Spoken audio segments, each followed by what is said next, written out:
All right, greetings and salutations, everyone. Welcome to the Crypto Truth, where I give you the truth as I see it. We're gonna go ahead and get started with this crypto quickie. There's not a lot of news out there. There's a lot of price speculation going on. Obviously, I don't cover price speculations and all of that kind of news. So let's go ahead and get started. So China's carbon neutral stance is supposedly putting pressure on Bitcoin miners. This over in Sichuan, and yeah, the next one is kind of major. So, Turkey crypto investors suffer another fatal blow after second exchange suddenly goes offline with customer funds locked. Look, um, you guys got to be very, very careful in where you hold your crypto. I don't know exactly what's going on in Turkey. I do remember telling you guys there's something going over in Turkey. I didn't think it was going to be this. I thought that they were more progressive and leaning towards doing more creative things, but apparently they got a little bit too creative. Cryptocurrency started taking off, and now they're starting to and now they're trying to clamp down on exchanges. But in doing so, you're going to find a lot of bad eggs with that, and unfortunately, they've already found one, and now possibly a second one. If I'm not mistaken, not mistaken, their funds from the second exchange, their funds were locked. So it's not necessarily that the people who were in charge ran away with the money like the first guy, but the first guy's been charged with over $2 billion of fraud. So guys have to be very, very careful in where you hold your cryptocurrency. Obviously, it's better if you spread it out throughout different places, but then again, you never know. So just always be on the lookout for news, especially right now, especially if you have cryptocurrencies and exchanges that are in Turkey or held in Turkey. Just be very careful. Not that all of them are scams or all of them are out to take your money, but when it comes to countries like that, you have to be very, very careful because you never know exactly what's going to happen. All right, moving forward. Two major hotels in touristic Spanish city to accept crypto payments in the wake of COVID-19 crisis. That just totally makes sense.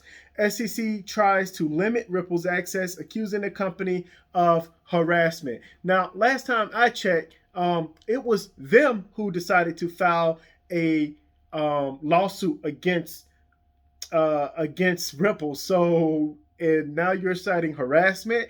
If anything, Ripple should be citing harassment, but then again, that's neither here nor there. So it's looking very bad for the SEC. Although, if you guys check out my previous videos, you guys know that I didn't have any doubt. What they did was they delayed the inevitable, but also I think they really messed up. For some of you, I know some of you out there who had XRP. For some of you, you took your XRP out, or you had to find a different place to put your XRP, or maybe you had to put it in a cold wallet or something like that. So or maybe you even sold it. So there's a lot of XRP holders who are very, very upset with the SEC, and as they should be, because of the fact that I'm not like I don't believe that Ripple's going to take over the world or anything like that. But I don't hate the cryptocurrency. I do think it solves a lot of problems, especially in remittances. So it's pretty cool. Like I said, blockchain is not going to solve all the problems, but they will solve some problems within the space. So, but in a way, yeah, it's just very, very embarrassing for the SEC. It's very embarrassing in the United States of America, and I'm just throwing this out there. I love my country, I really do, but we have stupid regulations all the way across the board. Our justice system is stupid.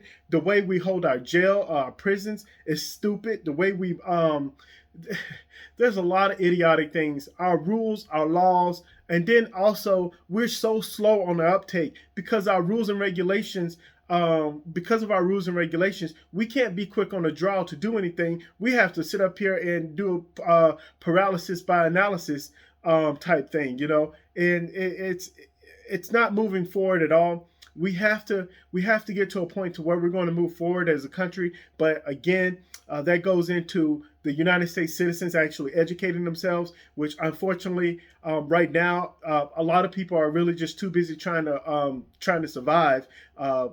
Trying to work, trying to figure out where they're going to get their next meal, different things like that. They're not really worried about educating themselves. Although I will say that, you know, sometimes it just takes a YouTube video or maybe some things for you to educate yourself and understand where the world is going, where the markets are going, and then we can move forward from there.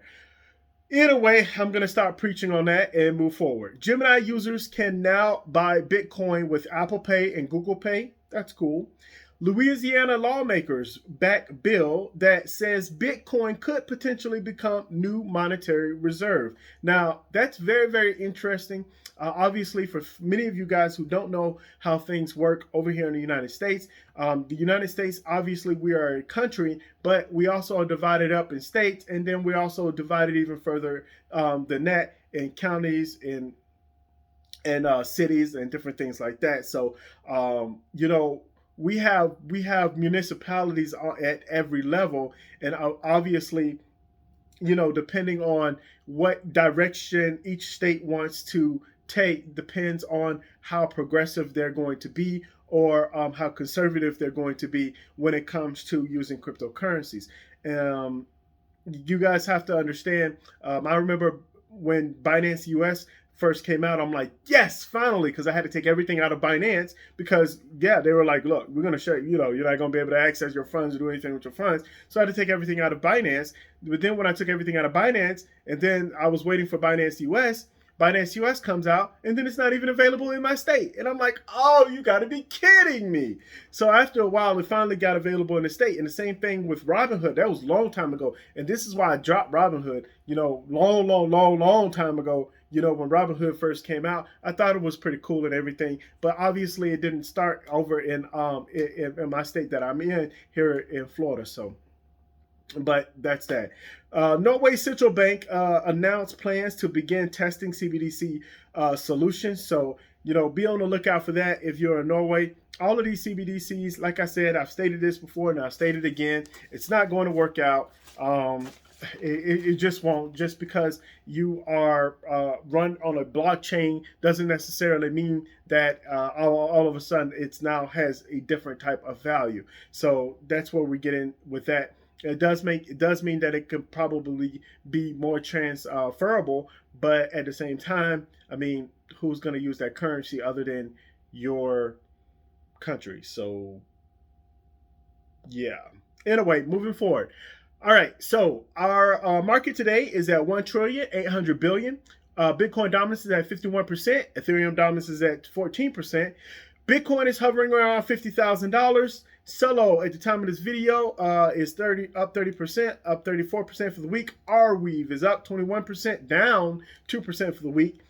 Dent is up 11%, down 38% for the week. A lot of these cryptocurrencies are recovering. 12%. Terra is at 12%, up 0.15%. So basically, it's almost at zero. Solana is up 12%, up 59% for the week. So that's our top gainers. Top gainers. Wow. I want to thank you guys for subscribing. Thank you all for the many comments that you have. Thank you for the encouraging words. Stay strong, everyone. Hang in there. As I always say, do your own research, do your own research, do your own research. And last but not least, please, please, please, above all else, stay safe out there. Bye, you guys.